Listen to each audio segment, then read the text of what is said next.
તો એક તરફ વિસાવદર છે તો બીજી તરફ મહેસાણામાં કડીની બેઠક પર પણ પેટા ચૂંટણીનો ખરાખરીનો જંગ ત્યાં જોવા મળી રહ્યો છે। ભાજપ પર સાંસદ જ્ઞાનીબેન ઠાકોરના આકરા પ્રહાર જોવા મળ્યા।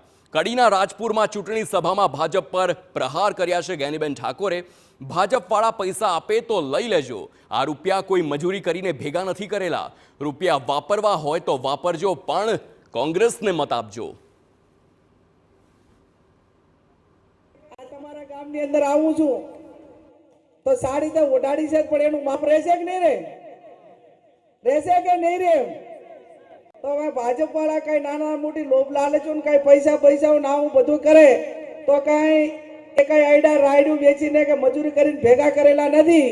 આલે તો લઈ લેજો, વાપરવા હોય તો વાપરજો, ના વાપરે રમેશભાઈના કામમાં વાપરજો, પણ વોટ કોંગ્રેસને આપજો, એવી આપ સૌને બે હાથ જોડી કરીને વિનંતી કરી આપ સૌનો હૃદયપૂર્વક આભાર। જય હિન્દ, જય ભારત।